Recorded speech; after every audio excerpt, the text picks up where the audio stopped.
There is no justice for Sylvester Oromoni as management and Dowen College reopens.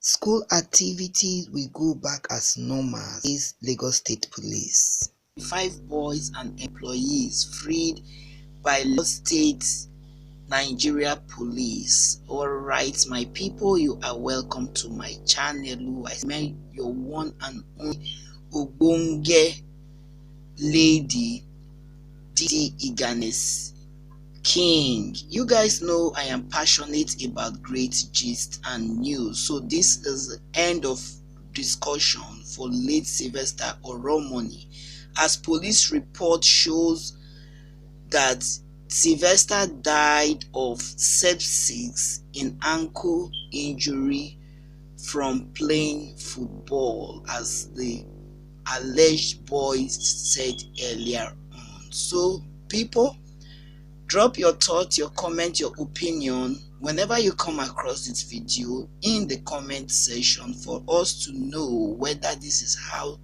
justice should be served, or whether the police aren't telling us what we need to know, because Sylvester's parents presented their own autopsy result, which states that there was acute injury in his lung, but that of the police reports did not really told us what they saw in their own autopsy test they did in Lagos State, Nigeria. So guys, let's roll into the video.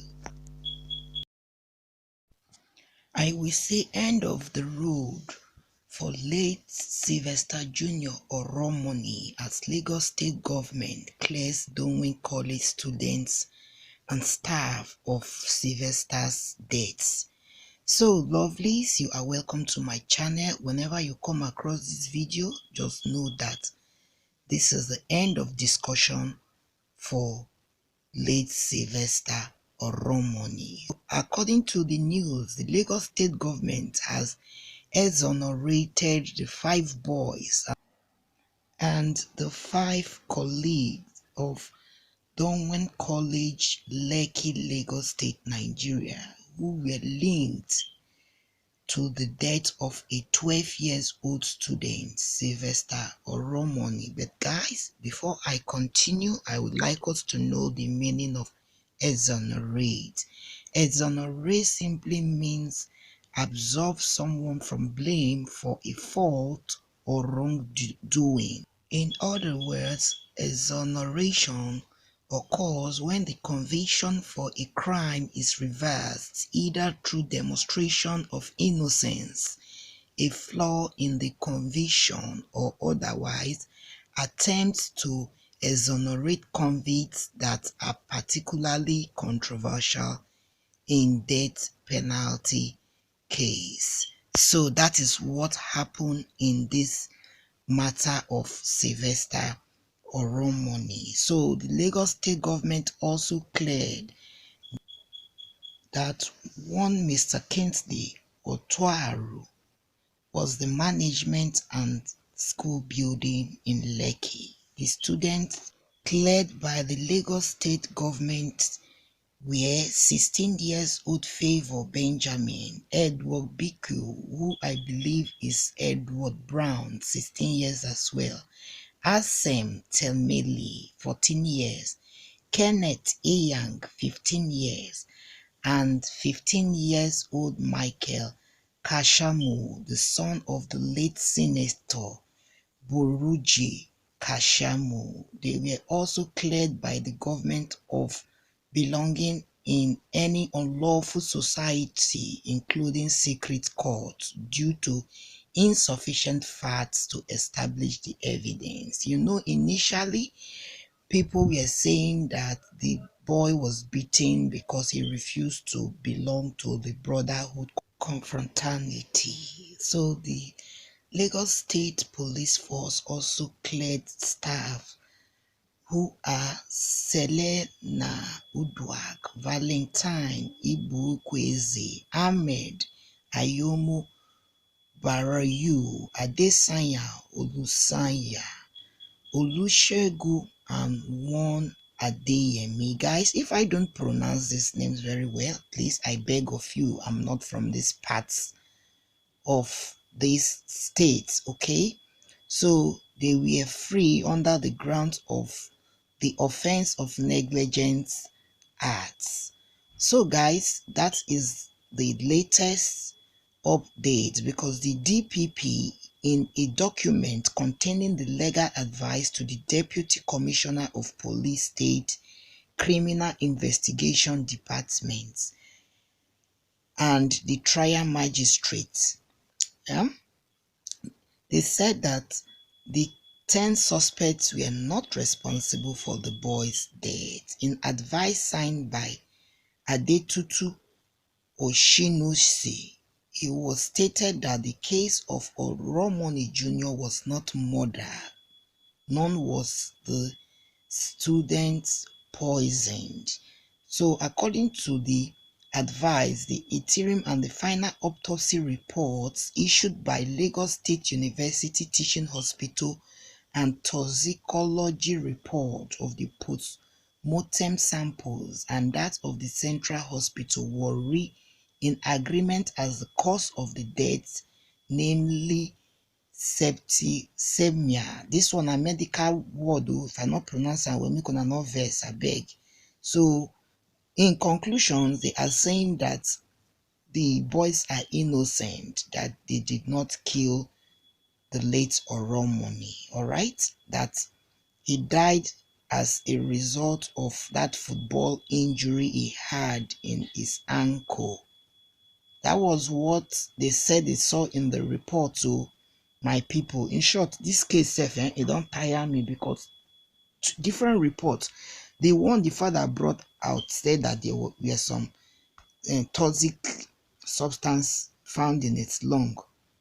Now, the one in Lagos State Police conducted with their pathologists, because information reaching us was that the pathologists of the Oromonis were there, pathologists from the school were there, pathologists from Lagos State government too was there, even Nigeria police, they brought all pathologists come too, so that they will not be wuru wuru.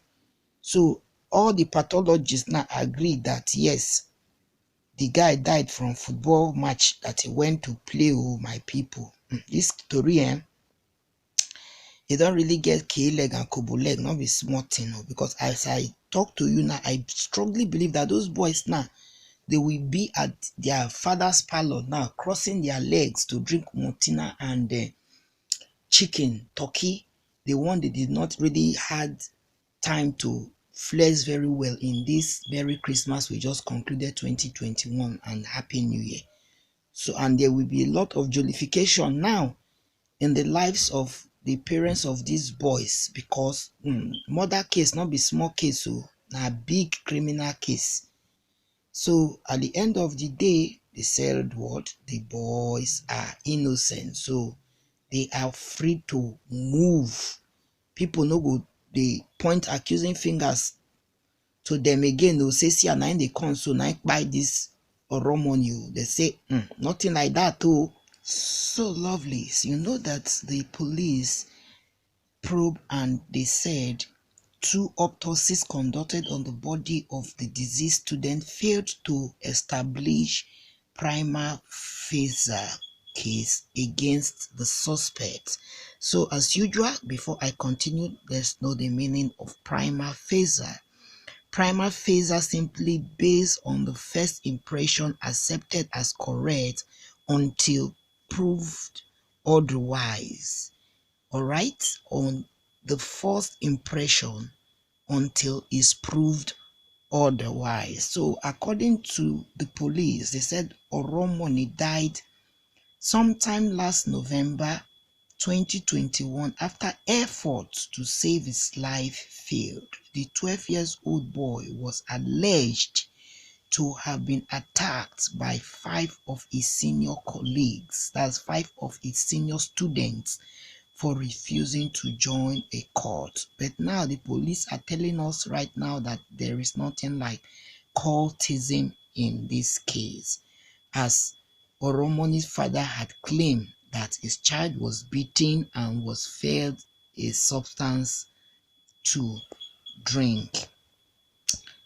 And let's not forget that these boys are seen as minors, and the police also said that there was no proven case of murder, involuntary manslaughter, or malicious administering of poison with intent to harm the deceased against the 5 accused Dowen College students. So the states cleared the minors of belonging to unlawful society cultism, because this was what was waving in air, that they were cult boys, they were in a gang. But due to insufficient facts to establish the claim, it was waved out that there is nothing like that. And I also talked about the Lagos State Police have also cleared the school and all its 5 employees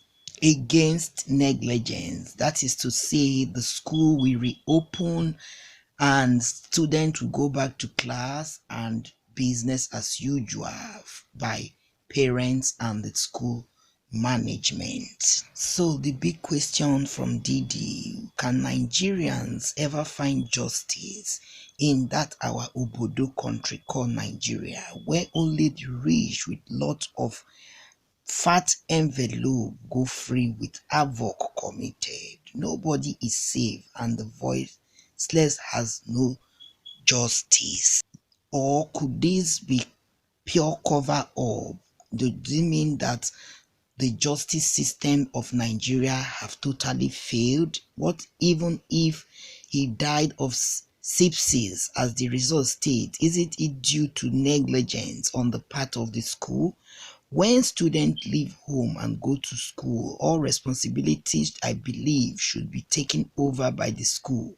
How come his injury wasn't treated? So with the autopsy and that of the toxicology report, that is to say, any other major wound can get septic too and seeps into the blood system, and if not well treated, it could usually lead to RIP. So my people, can the family still disagree and charge? Another question for you. And is there a video of the boy's confession or last words from the parents? This question goes to the parents.